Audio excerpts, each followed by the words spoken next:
사람의 마음속에 지혜를 매설하라. 사람의 마음속에 지혜를 매설하라 라는 제목으로 하나님 말씀 증거하도록 하겠습니다. 오늘도 이렇게 말씀을 듣습니다. 들으면 당장 변화 받습니까? 당장 변화 받는 경우도 있지만 그렇지 않는 경우도 있습니다. 우리 선교를 하러 갑니다. 그러면 선교할 때 당장 효과가 있습니까? 그럴 때도 있지만 또 한참 있다가 우리 열매를 거둘 때도 있다는 것입니다. 오늘은 이 말씀을 듣고 말씀을 증거하는 것이 무슨 의미가 있는지 두 가지를 살펴보겠습니다. 첫 번째는 오늘 제목과 같이 말씀 증거는 사람의 마음속에 지혜를 매설하는 것입니다. 이게 지금 매설이 되어 있을 때 당장 터지지 않습니다. 근데 언젠가는 터진다는 거예요. 예수님 부활하셨습니다. 제자들이 믿지 않았습니다. 긴가민가 그랬어요. 엠마오로 내려가는 두 제자인데 이들도 믿지 않았던 것 같습니다. 예수님이 동행하시는데도 불구하고 잘 몰라봤습니다. 영적 맹인이 그런 거죠. 옆에 있는데도 불구하고 잘 모르는 상황이 되었습니다. 예수님이 부활했는지는 모르지만 시체가 없어진 것은 확실하다. 이 정도 시각이었습니다. 그때 예수님이 그들을 만나서 말씀으로 풀어주시죠. 25절부터 27절까지 미련하고 선지자의 말한 것을 더디 믿는 자들아. 그리고 내가 옛날에 3번이나 얘기했잖아. 그리스도께서 고난받고 영광 가운데 부활한다고. 그러면서 다시금 옛날에 들었던 말씀을 모세와 선지자들의 글을 시작해서 성경을 이렇게 풀어줬습니다. 그랬더니 이제 깨닫게 된 거죠. 눈이 열려서 예수님인지 알게 되더라. 그리고 32절에 뭐라 그럽니까? 길에서 우리에게 성경을 풀어주실 때 우리 속에서 마음이 뜨겁지 아니하더냐. 사실 이게 첫 번째 들어서 변화된 거라고 보긴 힘든 거죠. 이전에 들었던 말씀들이 여기서 이렇게 터진 겁니다. 하나님 말씀을 들었다는 것은 우리 10년 가운데 지혜를 매설해 놓은 것과 똑같다는 것입니다. 우리 지난 주일 저녁에 유초등부 어린이들 12명이 요한복음 15장을 암송하는 걸 보면서 제가 이런 생각을 했습니다. 엄청난 인생의 지혜를 매설해 놓은 거다. 그 27절까지 외웠던 그 아이들은요, 나중에 인생의 중요한 순간마다 그 말씀이 생각날 거라고요. 그 터져 나올 겁니다. 그래서 아마 시대를 이기는 사람이 될 거라고요. 말씀을 듣고 암송하는 거, 이거보다 무서운 건 없다는 것입니다. 요한복음 16장 4절을 보니까 오직 너희에게 이 말을 한 것은 너희로 그때를 당하면, 그때가 어떤 어려움이나 문제가 생길 때거든요. 내가 너희에게 말한 이것을 기억나게 하려 하며. 성령이 하시는 일이 뭐냐면 중요한 때 들었던 말씀을 기억하게 하시는 겁니다. 그러니까 말씀이 지뢰와 같이 매설되어 있다가 어느 순간 밟으면 터져버린다는 것입니다. 로마서 10장 17절 보니까 믿음은 들음에서 난다 그랬죠. 들음은 그리스도의 말씀으로 말미암는다. 그러니까 이거는 당장 변화될 수도 있지만 들은 말씀이 나중에도 변화될 수 있다는 것입니다. 지금 많은 젊은이들이 이 말씀을 떠나서 세상 이론 듣다가 퍽퍽 쓰러지잖아요. 최근에 내가 어떤 그 젊은이들의 멘토라고 말하는 사람들의 글들을 읽어봤는데 하나같이 다 이혼했더라고요. 그래서 이혼이 뭐냐 그랬더니 이혼하면서 나오면서 그랬대요. 자유 그랬대요. 자유다. 그러면서 왜 묶여있니? 그러면서 결혼을 굉장히 나쁜 거로 생각해요.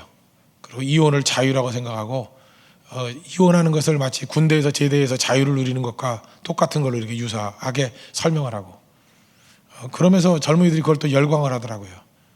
참 이런 영적으로 얼마나 피폐해진 시대입니까? 그게 옳은 건지 알아요. 그게 자기들이 지도자인지 알고. 왜 그렇습니까? 세상 이론과 철학 가운데 빠지면 이렇게 혼미한 시대가 온다는 거예요. 말도 안 되는 일들이 벌어진다는 것입니다. 역전이 되는 일들이. 근데 하나님 말씀이 증거가 되면 말씀이 우리 속에 어떤 때는 터지지 않는 것 같은 지뢰같이 될 때가 있어요. 그러나 반드시 때가 되면 터진다는 것입니다. 옛날에 이런 우화 들어보셨죠? 이거 진짜라고 생각되는데 사냥꾼이 사냥하다가 어미 잃은 사자 새끼 몇 마리 집어왔다는 거예요. 그래서 개들과 함께 키웠대요. 개한테 젖을 먹여가지고 이 사자가 자기가 개인지 하는 거죠. 낑낑대고 다니더라는 거예요. 근데 어느 순간 큰 자기 어미 사자가 와가지고 사자우를 바라더라는 거예요. 그때 속에 있는 본능이 발휘가 돼가지고 그때 제가 만화책을 봤는데 그 닭 몇 마리를 탁 물더니만 담을 뛰어넘더라고요. 드디어 사자임이 깨우쳐진 거죠. 우리 속에 있는 하나님 말씀이 그런 겁니다. 이 말씀을 들은 사람은요 사자같이 하나님의 음성을 들었을 때 일어나게 돼 있다는 거예요. 그래서 하나님 말씀을 증거하는 그만큼 중요하다는 것입니다. 다니엘서 9장 2절 보셨습니까? 다니엘이 언제 이스라엘 백성들이 포로가 70년 되고 돌아간다는 걸 알았어요. 예레미야 선지자의 말씀을 읽고, 예레미야 선지자는요 말씀 증거할 때 들었던 사람이 거의 없습니다. 말씀이 거의 뭐 외면당해 있었는데 기록해 놨잖아요. 그랬더니 다니엘 시대에 다니엘이 그 말씀을 듣고 한 시대를 움직이는 말씀을 사용하잖아요. 이게 지혜죠. 열심히 들어야 됩니다. 들으면 변화됩니다. 들으면 폭발한다는 거예요. 듣고 전하는 거, 그게 우리가 살 길이라는 것입니다. 제가 하나님 말씀이 얼마나 중요한지를 깨닫게 된 것, 제가 고등부 교사를 참 열심히 했습니다. 학생 5명 맡아가지고 6개월 만에 50명 만들었거든요. 사실 제가 그런 거에 대한 그 자극 때문에 제가 목회를 하게 됐는지도 모르겠어요. 학생들이 금방 변화가 되더라고요. 그때 그 학생 중에 한 명이 나중에 대학교 뭐 다 지나고 한 30쯤 됐을 때 제가 우연히 만났어요. 그 친구 30 됐을 때 저한테 그러더라고요. 그때도 저를 선생님이라고 부르더라고요. 선생님 그러더니 왜 그러냐 그랬더니 선생님이 이 공각 공부 시간에 그랬대요. 젊은 사자는 썩은 고기를 먹지 않는다. 난 기억도 안 나거든요. 그런 얘기를 했는지. 젊은 사자는 썩은 고기를 먹지 않는다. 그러면서 하나님 말씀을 호세아서 13장의 말씀을 이렇게 증거했대요. 그게 가슴에 남아가지고 평생의 삶에 어떤 기준이 되었다고. 제가 또 그 친구 얘기를 듣고 다시 뒤집어서 봤다고요. 그랬더니 뭐 메모가 있더라고요. 그래서 제가 그 제목 가지고 책을 쓴 적도 있는데 하나님 앞에 하나님 말씀이 이렇게 떨어지지 않는 거예요. 지뢰같이 그 속에 있다가 어느 순간인가 그 인생의 중요한 말씀으로 터져버린다는 것입니다. 들으십시오. 그리고 열심히 증거하십시오. 그 말씀이 우리를 변화시켜 주신다는 것입니다. 한 가지 더 살펴볼 것은 우리는 보통 하나님 말씀을 증거하면 즉각 변화됐으면 좋겠다는 생각을 하죠. 예를 들어 저도 그래요. 목사인데 뭐 오늘 병든 자가 있습니까? 오늘도 예수님의 치유의 손길이 임하셔서 나을 것입니다. 뭐 안진병이가 이러면 일어나십시오. 그럼 일어나고, 그죠? 뭐 소경은 잘 오지도 않지만 안 보이는 분들 뜨십시오. 그러면 뜨고. 그 얼마나 좋겠어요. 이제 곰곰이 생각해 보니까 제 사회 가운데는 그런 게 별로 없지만 그래도 병 나온 사람 굉장히 많아요. 그리고 뭐 인생의 길이 열리고 특별히 뭐 오랫동안 임신하지 못했던 가정에 아기를 갖고 여러분 다 아시잖아요, 그죠? 여러 가정들이 있는데 사실 저는 그거보다도 점진적인 게 좋은 것 같아요. 이유가 뭔가 그 루스드라에서 안진뱅이 고친 사건이 있죠. 사도행전 14장 10절 이하에 나오는데 안진뱅이를 보고 바울이 일어나라 그랬어요. 그랬더니 벌떡 일어났거든요. 그랬더니 루스드라 사람들이 와가지고 화관과 온갖 재물을 들고 와가지고 바울을 제사 드리려고 그랬죠. 바울이 아니죠. 바울이 아마 풍채가 별로 안 좋았는가 봐요. 그래서 바나바를 제우스 신이라고 그랬고 바울은 그 비서거든요.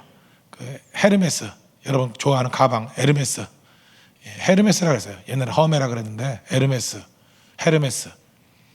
그랬더니 바울과 바나바가 했던 일이 뭐죠? 옷을 찢으면서 우리는 너희와 똑같은 사람이다. 성령이 똑같은 사람이다. 라고 자기를 부인했지 않습니까? 저 이걸 보면서 이런 생각을 했어요. 사람이 한꺼번에 변하면 바꾼 당사자의 모습이 권력자가 돼버려요. 진짜 그래요.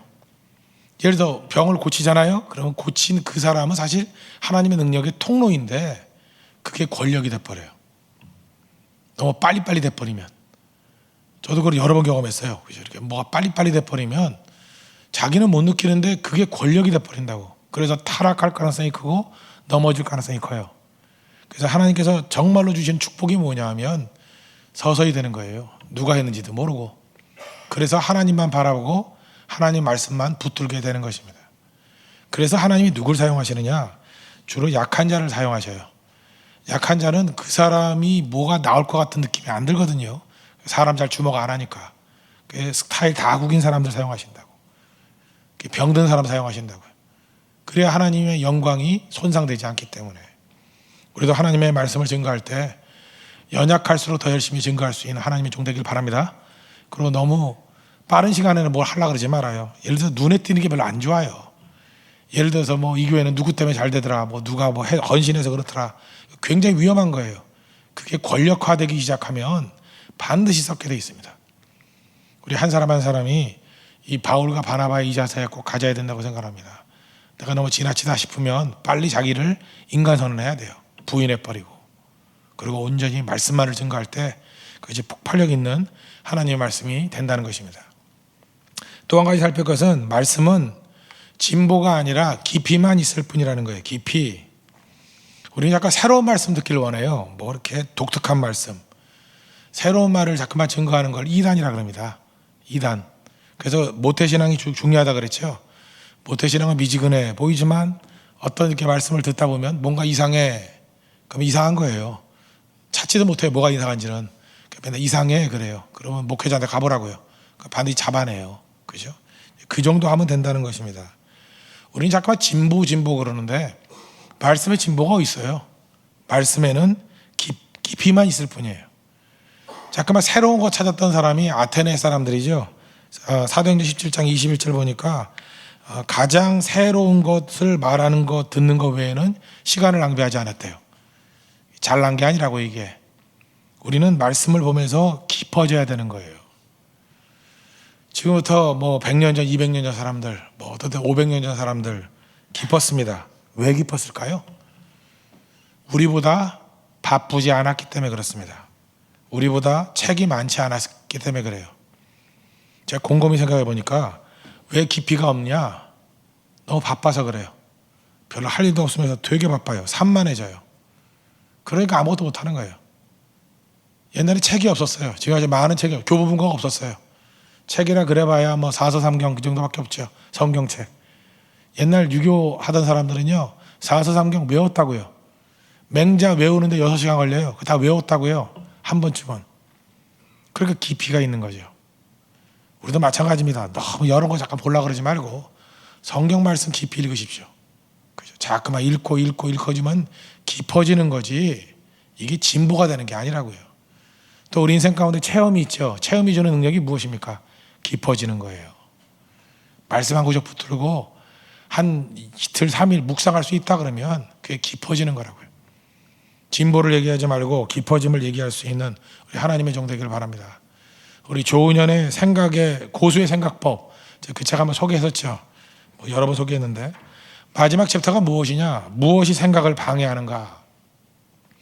이 조은현 씨의 딸이 있대요. 딸이 와서 그러더래요. 스마트폰으로 좀 바꾸라고. 그래서 아버지가 물었대요. 보통 이런 핸드폰하고 스마트폰하고 차이점이 뭐냐? 그랬더니 실시간으로 이메일 할 수 있고 또 단체로 문자를 주고받을 수 있고 친구들에게 내가 오늘 뭘 먹고 있는지를 보여줄 수 있고. 그때 조은현 씨가 그랬대요. 그걸 해서 뭐 하려고? 그렇지 않습니까? 예배 시간에도 휴대폰 이렇게 들춰보는 바보들이 있어요. 뭐 하나 보면은 친구가 뭐 먹고 있나. 그 막이 장난입니다. 잊지 말라고요. 실시간으로 여러분들이 이메일을 주고받을 만큼 중요한 인물 아니에요. 그죠? 그거 1시간 있다 봐도 문제 없고 어떤 때는 내일 봐도 문제 없는 내용들이에요. 아무것도 아니에요. 대개 문자 오는 게 뭐예요? 지금 뭐해? 그런 거 아니에요? 그런 거 아니에요? 한번 적어놓고 한번 저한테 보여줘봐요. 쓸만한 가치가 있나. 다 쓰레기거든요. 스팸들이에요. 스팸들. 근데 그거에 시간을 낭비하고 있다는 것은 속고 있다는 것입니다. 제가 아는 어떤 교수가 있어요. 되게 탁월한 지식을 갖고 있어요. 근데 그 친구는 문제가 뭐냐. 너무 이 SNS에 빠져 있어가지고요. 얄팍해요.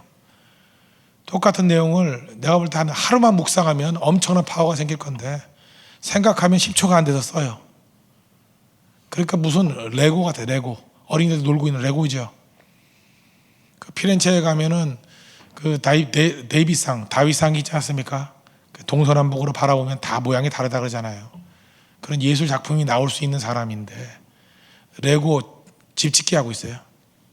우리 인생도 마찬가지라는 것입니다. 하나님 말씀은 진보가 아니라 깊이라는 거. 말씀 붙들고 기도하고 묵상하십시오. 그리고 엉덩이가 무거워져야 됩니다. 잠깐 금방금방 움직이지 말고 하나님 앞에 깊이 기도하십시오. 그때 하나님께서 그 말씀 한 절을 통해서 세상을 바꿀 수 있는 능력 주신다는 거예요. 마틴 루터는 한 가지 말씀, 오직 의인은 믿음으로 말미암아 살리라. 그걸 통해서 시대를 바꿔버렸습니다. 여러분들 그 하나님의 말씀 한 구절 붙들고 깊이 있는 말씀으로 인생을 바꾸고 삶을 바꾸고 또 시대를 바꿀 수 있는 우리 권능의 종 되기를 바랍니다. 예, 모두 다 자리에 일어나겠습니다. 우리 공동체 기도 드리고 540장 찬송하겠습니다. 공동체 기도 다 같이 기도하겠습니다. 마귀가 제일 싫어하는 것이 말씀입니다. 왜? 마귀에 무너뜨리기 때문입니다. 말씀 증거는 지뢰를 매설하는 것입니다. 당장 터지기도 하지만 필요한 때 터져서 우리의 인생을 바꾸어 놓습니다. 많은 말씀 증거는 많은 구원을 가져옵니다. 열심히 말씀을 심게 하소서. 즉각적인 열매도 좋지만 점진적인 열매가 부작용이 없습니다. 갑자기 변화되면 변화시킨 사람이 드러나 권력자가 됩니다. 열매가 있음에도 불구하고 많은 부작용이 있습니다.